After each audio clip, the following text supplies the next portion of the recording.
आपने ये?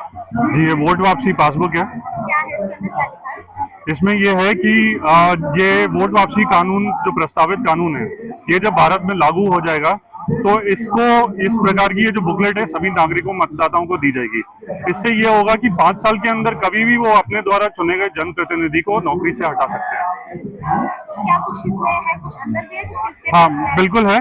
जैसे मैं आपको एक उदाहरण देता हूँ, अभी यहाँ पे पिछले कई दिनों से, हफ्तों से धरना प्रदर्शन चल रहा है और जो वर्तमान शिक्षा मंत्री हैं धर्मेंद्र प्रधान, उनके इस्तीफे की मांग हो रही है। अब जैसे अगर वो इस्तीफा दे भी देते हैं तो जो दूसरा शिक्षा मंत्री आएगा वो वर्तमान शिक्षा मंत्री से कम भ्रष्ट होगा, इसकी कोई गारंटी तो है नहीं। तो इसलिए जो भी शिक्षा मंत्री हो, स्वास्थ्य मंत्री हो या अन्य कोई भी एमएलए एमपी हो, जनप्रतिनिधि, उसको वोट बदली करके, वोट ट्रांसफर करके उसका ग्राफ अपने आप नीचे चलता चला जाएगा और जहां से भी वो चुना गया है तो वहां से वो 5 साल के अंदर कभी भी नौकरी से हटाया जा सकता है। इस कानून को लागू करवाने के लिए हम लोग प्रयास कर रहे हैं। इसलिए मैंने जयपुर शहर की लोकसभा से चुनाव लड़ा है।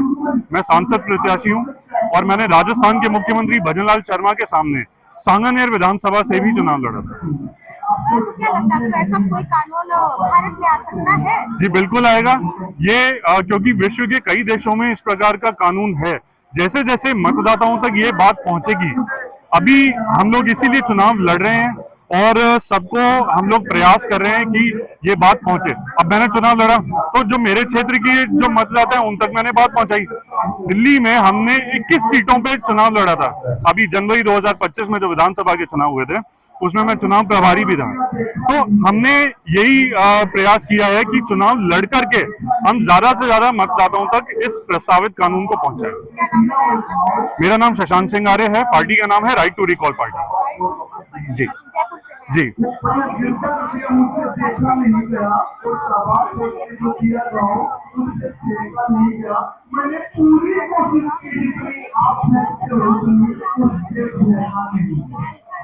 वोट वापसी कानून अगर आपसे एक लाइन में पूछा जाए कि ये प्रोटेस्ट आपके लिए क्या है, तो एक लाइन में क्या बोलना चाहेंगे? जी, प्रोटेस्ट देखिए अपनी बात को रखने का माध्यम होता है। यहाँ पे युवा आए, ये सारी जो कॉकरोच जनता पार्टी है, ये जो नाम वहां से शुरू हुआ जब वर्तमान जो सीजीआई हैं, सीजेआई, उन्होंने भारत के युवाओं को कॉकरोच कह के संबोधित किया। तो युवा आज परेशान है क्योंकि बात होती है आतंकवाद की। तो देखिए आतंकवाद तो प्रत्यक्ष रूप से दिखता है, लेकिन भारत का सबसे बड़ा आतंकवाद जो है वो है भ्रष्टाचार। कितना बड़ा भ्रष्टाचार है। आप खाद्य पदार्थ में रसायन है, जो पेपर लीक होते हैं, तो युवा यहाँ पे आते हैं। तो हम युवाओं को ये बताना चाहते हैं कि ये सॉल्यूशन है, त्यागपत्र, इस्तीफा परमानेंट सॉल्यूशन नहीं है।